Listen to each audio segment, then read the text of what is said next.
So here is the deal. Any sensor and any software of any smartwatch around the world is trying hard to be as accurate as possible. And you know what?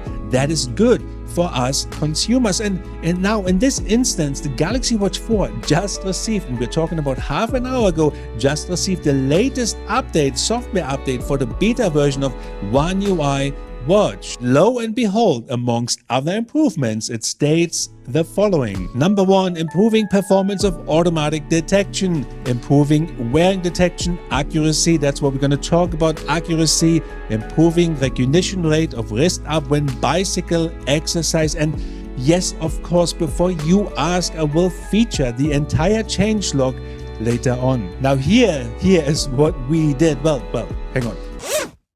Technically, Carla did all of this because she is our new fitness editor. Oh, it's really different. Is it good different or bad? Oh, real good. Really? You see indoors, but you got that sweat. We hooked up the Apple Watch Series 7 on one arm whilst we hooked up the Galaxy Watch 4 on the other side.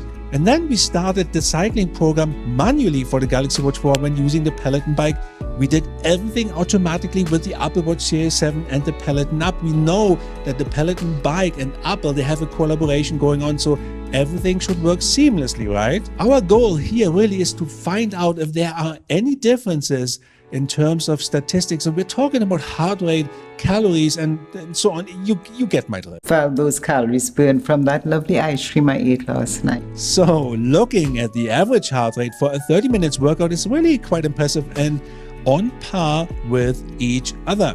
Whilst we have 117 for the Apple Watch Series 7, the Galaxy Watch 4 came out with 116 versus 117.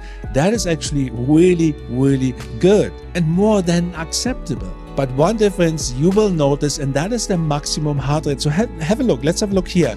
The maximum heart rate for the Galaxy Watch 4 went up to 156 at peak times, whilst the Apple Watch has shown 142 as the highest. So there is obviously a slight difference here, but I believe it is still in an acceptable range. We also have a slight difference for calories burned between the Galaxy Watch 4 and the Apple Watch Series 7, but you can see this here, it is still in an acceptable range. Overall, thus far, I can definitely see that all the new improvements for the Galaxy Watch 4 are really working out well, especially when you put it against the Apple Watch Series 7, its fiercest competitor.